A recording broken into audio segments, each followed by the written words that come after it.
أعوذ بالله من الشيطان الرجيم.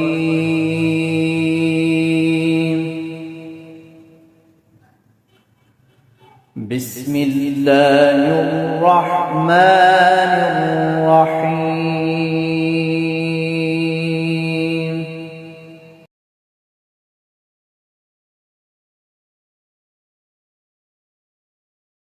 رسولہ الکریم اما بعد فاعوذ باللہ من الشیطان الرجیم بسم اللہ الرحمن الرحیم.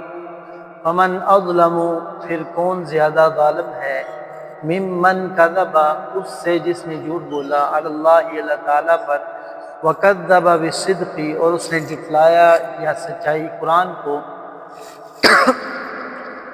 اذ جاءہ، جب وہ آئی اس کے پاس، الیس فی جہنم، کیا نہیں ہے جہنم، مثوی للکافرین، ٹھکانہ کافروں کے لیے.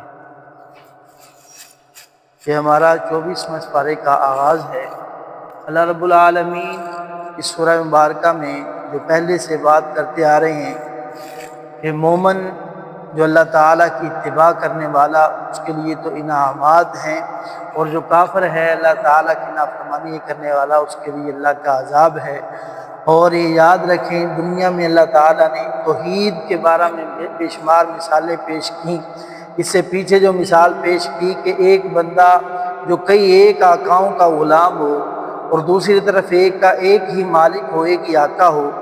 جیسے وہ کئی آقاؤں کا جو غلام ہے، کئی مالکوں کا ایک غلام امن اور سکون نہیں پا سکتا، ویسے ہی کئی اپنے خدا بنانے والا، کئی ایک کو اپنا خدا بنانے والا کبھی بھی سکون کیا، وہ انتہائی باطل راہ پر چلنے والا ہے.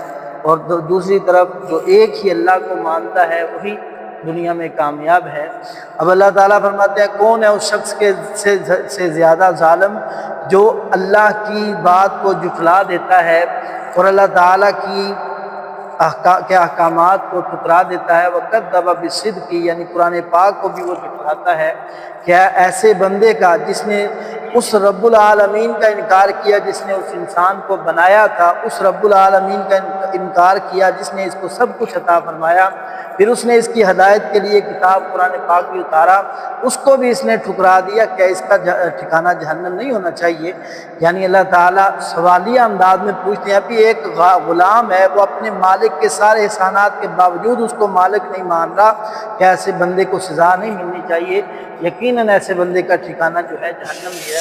والذی جاء بالصدق، اور جو آیا سچائی کے ساتھ، وصدق بہ، اور جس نے تصدیق کی اس کی، اولئک ہم، یہی لوگ ہیں، المتقون، متقی پرہیزگار. اب اللہ تعالیٰ نے ان لوگوں مومنوں کے بارے میں بتلایا بے شمار مرتبہ. اسی سورہ مبارکہ میں بار بار اللہ تعالیٰ نے ایک آیت میں کافروں کا، دوسری آیت میں مومنوں کا، کہیں پہلے مومنوں کا پھر کافروں کا، بار بار اللہ تعالیٰ نے موازنہ کیا ہے کہ جو اللہ کو ماننے والا ہے اور جو نہیں ماننے والا دونوں برابر نہیں ہے. جو اللہ کو ماننے والا ہے وہ بڑا ہی عزت والا ہے. فرمایا وہ شخص وہ جو آیا صدق کا سچائی کے ساتھ، یعنی ایمان لے کر آیا، وصدق بہ، اور اس نے تصدیق کی، یعنی نبی علیہ السلام کی اور قرآن پاک کی تصدیق کی اور عمل کیا. اور بعض اس سے مراد یہ بھی دیتے ہیں کہ جو آیا سچائی کے ساتھ، یعنی نبی علیہ السلام ہے، اور تصدیق کرنے سے مراد امتی ہیں کہ جنہوں نے ان کی تصدیق کی. دونوں طرح معنی درست ہوگا. فرمایا یہی لوگ متقی ہیں.